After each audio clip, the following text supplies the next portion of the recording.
Olá, turma, bem-vindos a mais uma videoaula. Turma, nesta videoaula irei abordar o assunto que foi dado na nossa última aula online. Infelizmente, alguns alunos não puderam estar presentes por N motivos, então esta videoaula permitirá que eles tenham acesso ao conteúdo que foi dado, o que foi exposto na nossa última aula online. E também possibilitará que aqueles alunos que estavam presentes nessa aula possam revisar o assunto. Bom, dito isto, turma, eu gostaria de dar dois avisos esses que também foram falados na nossa última aula. Primeiro tem uma atividade e tem um fórum já aberto lá no AVA. Tem a atividade 1. Atividade 1, turma, vocês lerão um artigo e a partir dessa leitura, que tem que ser uma leitura minuciosa, vocês irão elaborar um texto.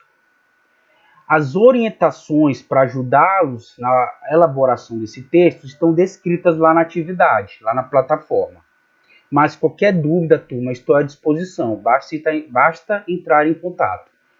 O fórum prático, por que fórum prático, professor? Fórum prático porque antes de vocês postarem lá qualquer opinião sobre o tema lá proposto, vocês irão fazer uma pesquisa.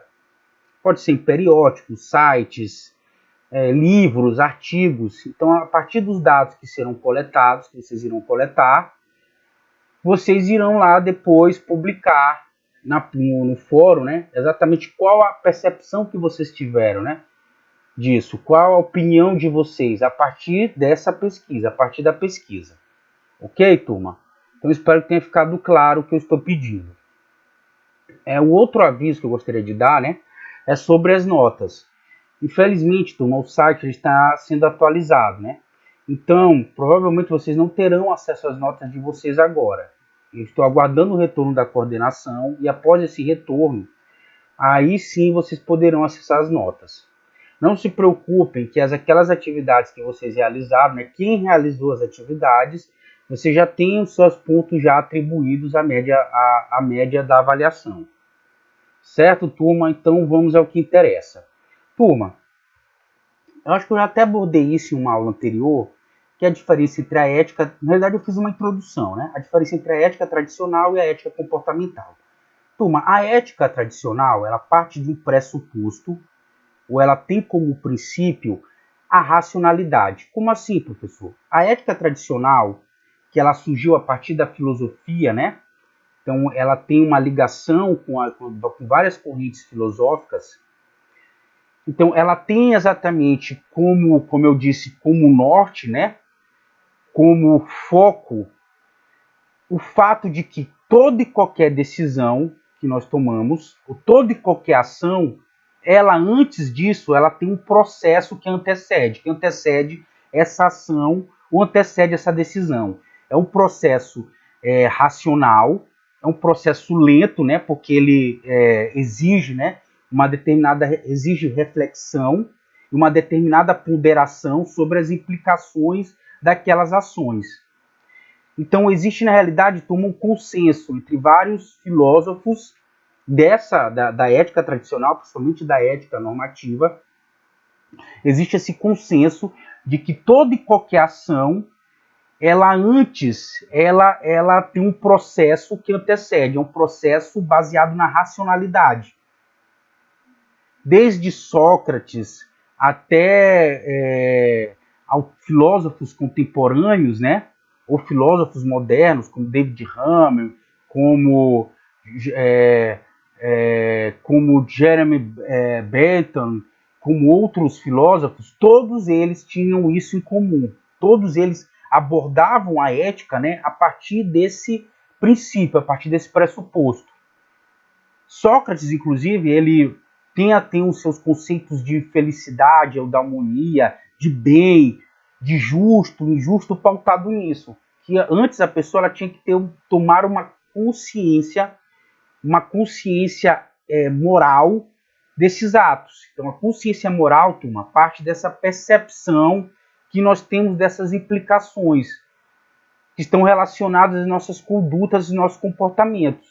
É como se fosse, inclusive existe o mito da caverna que ilustra isso muito bem, que é a luz. Então, o conhecimento, que nós adquirimos, Essa luz que vai fazer com que a gente sempre tome decisões éticas, que sempre tenhamos comportamentos e condutas éticas, a partir do conhecimento que vai nortear, quer dizer, o conhecimento é que vai nortear o nosso comportamento para o bem, para a justiça. Então esse era o foco da ética tradicional, o das correntes filosóficas que colaboraram, né, para a sistematização da ciência da ética, ou da disciplina da ética. Só que a ética comportamental, ela já nos traz um outro prisma, quer dizer, uma outra perspectiva sobre isso. Ela não vem para refutar a ética tradicional. Ela vem para trazer novos questionamentos, ou para ampliar esse conhecimento relacionado às nossas condutas e comportamentos em sociedade. O que nos move, né? Será que é só a racionalidade? Será que só isso que nos move? Será que toda decisão que nós tomamos ela é pautada apenas no conhecimento? E exatamente é isso que a ética comportamental ela vem questionar. Então a ética comportamental, que ela é multidisciplinar, então ela abarca, né, ela engloba desde a psicologia comportamental até a neurociência, ela vem nos dizer que muitas das nossas ações ou circunstâncias nas quais nós nos envolvemos, né, nos deparamos com determinadas circunstâncias ou dilemas, predominam não só a racionalidade, mas predominam também, turma, sentimentos, intuições ou emoções. Quer dizer, existe um processo cognitivo visceral. O que é visceral, professor? Visceral que vem de entranha, de vísceras, né? Vem do nosso interior, da nossa subjetividade, que determina as nossas condutas em determinadas situações. E para ilustrar isso que eu estou falando, turma, eu vou apresentar para vocês aqui a metáfora do jockey e do elefante. Essa metáfora eu tirei do livro, que inclusive já postei lá no AVA, que é o livro Rápido e Devagar, Duas Formas de Pensar, de Daniel Kahneman, que ele fala desses dois sistemas, o sistema 1 e o sistema 2. Então, esses sistemas, ou essa metáfora, ela trata exatamente disso. O que seria o sistema 1? O sistema 1, turma, seria o jockey. Então, quem seria o jockey? O jockey seria a razão. Então, é a consciência, né, que nós temos, quer dizer, a percepção daquela ação, das implicações daquela ação, da nossa conduta. Ele é deliberativo. Por que deliberativo? Porque ele implica em uma decisão, em tomarmos uma decisão. Ele é mais lento porque ele requer raciocínio. Um exemplo, se eu perguntar aqui para vocês quanto é 150 vezes 5, isso vai demandar um certo tempo para vocês processarem essa informação e me dar uma resposta. Ele requer esforço, como eu disse, então, para chegar ao resultado dessa conta, né, desse cálculo, demanda esforço mental. Ele é verbal, depende da linguagem, pode ser corporal também. E isso é processado no nosso córtex pré-frontal, aqui nessa região. E ele surgiu depois da evolução. Como assim, professor? Ele surgiu depois da evolução? Porque, turma, o processo intuitivo, que é o sistema 2, né, que representa o elefante, o sistema 1 representa o jockey. O sistema 2 representa o elefante. Ele é bem mais antigo, turma. Como assim, professor? Ele vem desde a pré-história. Então, desde a pré-história, quando a linguagem, né, ainda não existiam os signos, né, os símbolos, a linguagem, como nós a conhecemos, então, boa parte das ações ou das atitudes, né, eram intuitivas, principalmente aquelas que eram voltadas para a sobrevivência. Então, boa parte dos comportamentos já eram automáticos.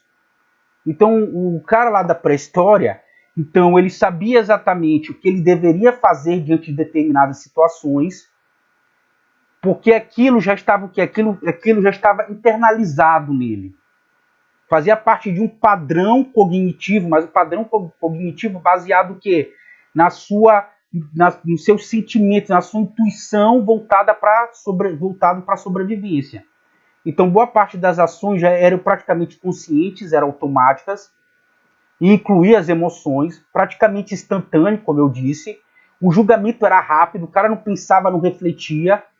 Então, se ele se deparava com uma situação, digamos, vem um mamute na direção dele, o que ele vai fazer? Automaticamente ele vai correr. Ele não vai ficar parado lá pensando, Será que eu devo me esquivar desse mamute? Será que eu devo subir numa árvore? Não, ele vai sair correndo.